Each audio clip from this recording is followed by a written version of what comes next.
नमस्कार, संसद समाचार में आप सभी का स्वागत है। मैं हूं अश्विनी कुमार मिश्र। सबसे पहले खबरें लोकसभा से। कृषि कानूनों और किसान आंदोलन के संबंध में लोकसभा में अलग से चर्चा कराए जाने की विपक्ष की मांग को लेकर गतिरोध बरकरार है। विपक्ष के हंगामे के कारण लोकसभा में आज भी राष्ट्रपति के अभिभाषण पर चर्चा नहीं हो सकी, जबकि राज्यसभा में राष्ट्रपति के अभिभाषण पर चर्चा समाप्त हो गई।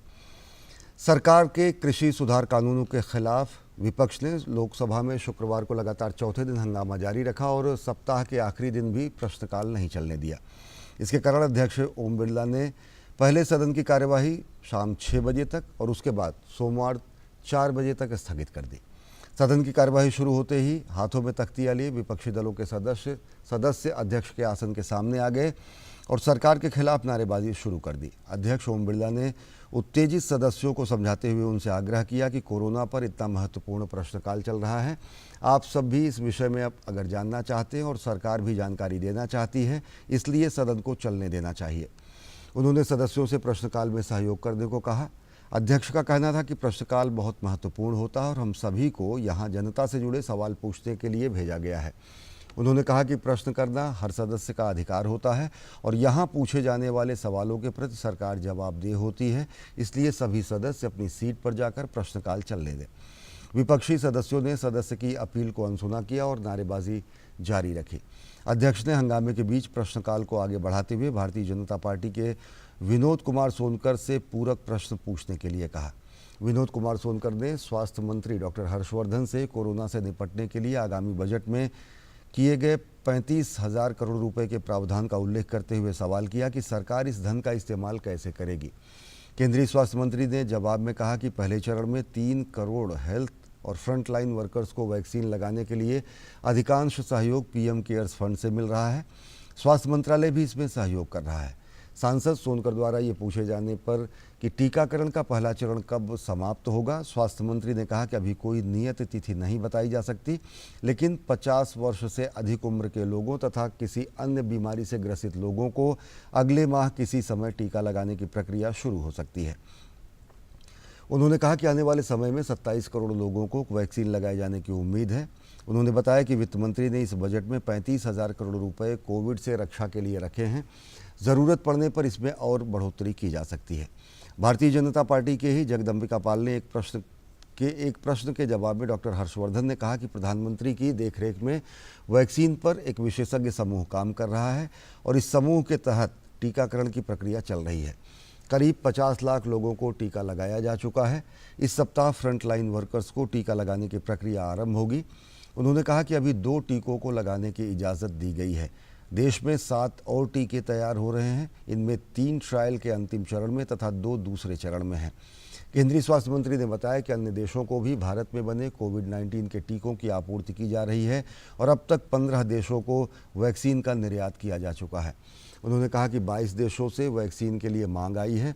इसमें अफगानिस्तान, मंगोलिया, म्यांमार, ओमान, दक्षिण अफ्रीका, यूएई शामिल हैं और इस मांग को पूरा करने पर विचार किया जा रहा है। इस बीच सदन में हंगामा जारी रहा। लोकसभा अध्यक्ष ने कोरोना से निपटने के लिए वैज्ञानिकों की सराहना करते हुए कहा कि वैज्ञानिकों ने इतने कम समय में वैक्सीन तैयार किया और इसके लिए वे बधाई के पात्र हैं। उन्होंने वैज्ञानिकों को धन्यवाद देते हुए कहा कि उन्होंने भारत का नाम रोशन किया है और उम्मीद है कि वो आगे भी इसी तरह कार्य करते रहेंगे। इस बीच हंगामा कर रहे सदस्यों पर अध्यक्ष की बात का कोई असर नहीं होता देखकर सदन की कार्यवाही 6 बजे तक के लिए स्थगित कर दी गई। सदन की कार्यवाही दोबारा 6 बजे शुरू होते ही अध्यक्ष ने कुछ सदस्यों द्वारा दिए गए स्थगन प्रस्तावों की अनुमति प्रदान नहीं की, जिसके बाद विपक्षी दलों के सदस्यों ने फिर से नारेबाजी शुरू की और हंगामा शुरू कर दिया। विपक्षी सदस्य शोर शराबा करते हुए एक बार फिर सदन के बीचों बीच आ गए। अध्यक्ष ने शोर शराबे और हंगामे के बीच ज़रूरी दस्तावेज सदन के पटल पर रखवाए। उन्होंने उत्तेजित सदस्यों से सदन की कार्यवाही चलने देने की एक बार फिर से अपील की, जिसका सदस्यों पर कोई असर नहीं दिखाई दिया। इस पर अध्यक्ष ने सदन की कार्यवाही सोमवार 4 बजे तक के लिए स्थगित कर दी।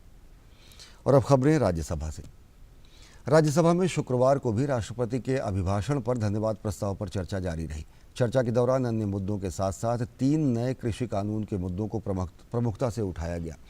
कांग्रेस सहित विपक्षी दलों ने इन तीनों कानूनों को वापस लेने की मांग पर बल देते हुए कहा कि सरकार को यह मामला प्रतिष्ठा का प्रश्न नहीं बनाना चाहिए।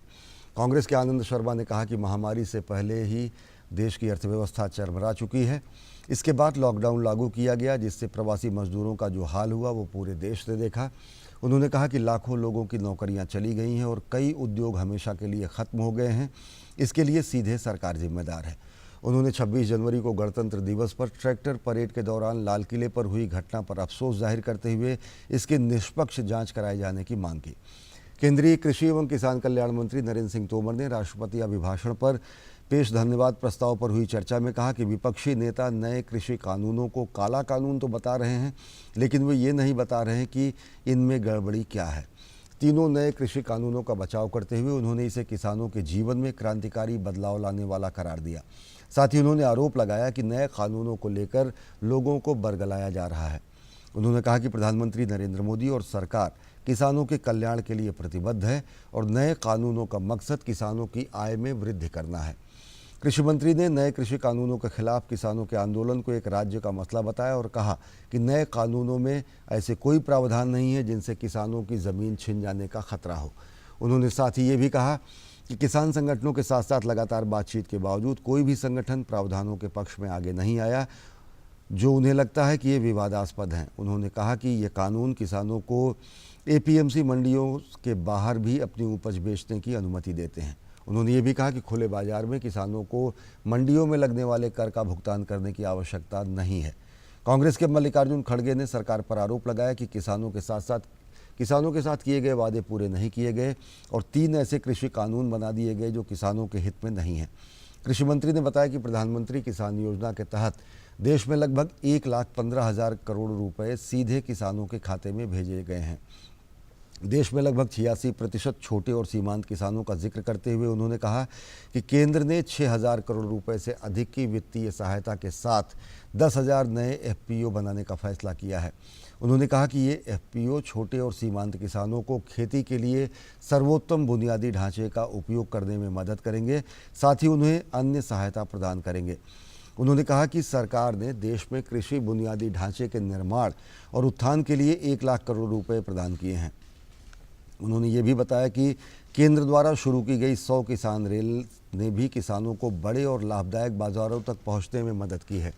चर्चा में हिस्सा लेते हुए भाजपा के डॉक्टर विनय पी सहस्रबुद्धे ने कहा कि किसानों के मुद्दे पर सरकार को अहंकार छोड़ने की बात कही जाती है, लेकिन सरकार ने लगातार बातचीत की पेशकश की और तीनों नए कृषि कानूनों को 1.5 साल तक के लिए निलंबित करने का प्रस्ताव रखा। उन्होंने कहा कि अभी भी सरकार बातचीत करने के लिए तैयार है, ये लचीलापन नहीं है तो और क्या है। आईयूएमएल सदस्य अब्दुल वहाब ने सांसद स्थानीय क्षेत्र विकास योजना यानी एमपी लेड बहाल करने की मांग की और कहा कि कोविड-19 टीकाकरण के पहले चरण में सांसदों, विधायकों तथा अन्य जनप्रतिनिधियों को शामिल किया जाना चाहिए। भाकपा नेता विनय विश्वम ने दावा किया कि कोरोना वायरस महामारी फैलने के पहले ही देश की अर्थव्यवस्था खराब हो चुकी थी। उन्होंने मांग की कि युवाओं के लिए मनरेगा की तर्ज पर भगत सिंह रोजगार योजना शुरू की जानी चाहिए। मनोनीत सदस्य राकेश सिन्हा ने कहा कि भले ही देश को आज़ादी मिल गई है, किंतु अभी भी हमें वैचारिक आज़ादी मिलना बाकी है। उन्होंने कहा कि हमें अपने मस्तिष्क से यूरोप और उपनिवेशकालीन विचारों को बाहर करना है। उन्होंने दावा किया कि प्रधानमंत्री नरेंद्र मोदी के विचारों में भारतीय चिंतन की झलक स्पष्ट तौर पर देखी जा सकती है। भाजपा के शमशेर सिंह मनहास ने चर्चा में हिस्सा लेते हुए कहा कि 5 अगस्त 2019 को जब केंद्र की मोदी सरकार ने अनुच्छेद 370 को हटाया, तब जम्मू कश्मीर को असली मायने में आज़ादी मिली। अब वहाँ विकास का असर साफ नजर आ रहा है। भाजपा सदस्य केजे अल्फोंस ने कहा कि कोरोना काल में केंद्र ने जो राहत पैकेज दिया वो देश की अर्थव्यवस्था के मजबूत होने का परिचायक है। कोरोना काल में ही भारत में दुनिया में सर्वाधिक प्रत्यक्ष विदेशी निवेश आया। हमारा देश दुनिया में सबसे अधिक तेज़ी से बढ़ती अर्थव्यवस्था है और इसका श्रेय हमारे दृढ़ संकल्प तथा मजबूत नेतृत्व को जाता है। चर्चा में भाग लेते हुए बीजेपी सदस्य सस्मित पात्रा ने कहा कि स्वामीनाथन आयोग की रिपोर्ट में फसलों की लागत पर 1.5 गुना एमएसपी रखने की बात कही गई है। उन्होंने कहा कि अगर स्वामीनाथन आयोग की सिफारिशों को सही तरीके से लागू कर दिया जाए तो मौजूदा एमएसपी में खासी वृद्धि करनी होगी। भाजपा सदस्य नीरज शेखर ने विभिन्न विपक्षी दलों द्वारा राष्ट्रपति अभिभाषण के विरोध को दुखद बताया। उन्होंने कहा कि संविधान के अनुच्छेद 370 को हटाया जाना बहुत अच्छा कदम था। भाजपा की ही इंदुबाला गोस्वामी ने कहा कि प्रधानमंत्री नरेंद्र मोदी द्वारा समय से लागू किया गया लॉकडाउन काफ़ी प्रभावी रहा और इससे देश काफ़ी हद तक कोरोना वायरस महामारी से मुकाबला करने में सफल रहा। आरपीआई सदस्य और केंद्रीय मंत्री रामदास अठावले ने मौजूदा किसान आंदोलन का जिक्र करते हुए कहा कि उच्चतम न्यायालय द्वारा रोक लगाए जाने के बाद भी आंदोलन को इतना लंबा नहीं खींचा जाना चाहिए था। चर्चा में भाग लेते हुए भाजपा के डॉक्टर अनिल जैन ने कहा कि नेतृत्व की क्षमता चुनौती के समय में ही पहचानी जाती है। चुनौती चाहे सीमा पर आई हो, वास्तविक नियंत्रण रेखा पर हो या फिर गलवान घाटी में आई हो, प्रधानमंत्री नरेंद्र मोदी ने देश का मान और सम्मान और स्वाभिमान बढ़ाया है और ये बात दुनिया ने मानी है। भाजपा के ही ब्रजलाल ने कहा कि देश में प्रगति तब तक होती है जब कानून व्यवस्था चाक चौबंद हो, स्वस्थ माहौल हो, प्रत्यक्ष विदेशी निवेश आए और लोग खुशहाल हों। ये अच्छी बात है कि सुशासन के मोर्चे पर सरकार खरी उतरी है। मनोनीत डॉक्टर सोनल मानसिंह ने कहा कि भारत अपने विशिष्ट मूल्यों के लिए दुनिया में अपनी अलग पहचान रखता है। भारत की नई शिक्षा नीति इसी पहचान को मजबूत करने का एक और कदम है। भाजपा के रामचंद्र जांगड़ा ने कहा कि प्रधानमंत्री ने मेक इन इंडिया और वोकल फॉर लोकल का नारा दिया और देश के शिल्पकारों के लिए कौशल विकास की नीति को देकर उनको ठोस आधार प्रदान किया। इसके साथ ही संसद समाचार समाप्त हुए। नमस्कार।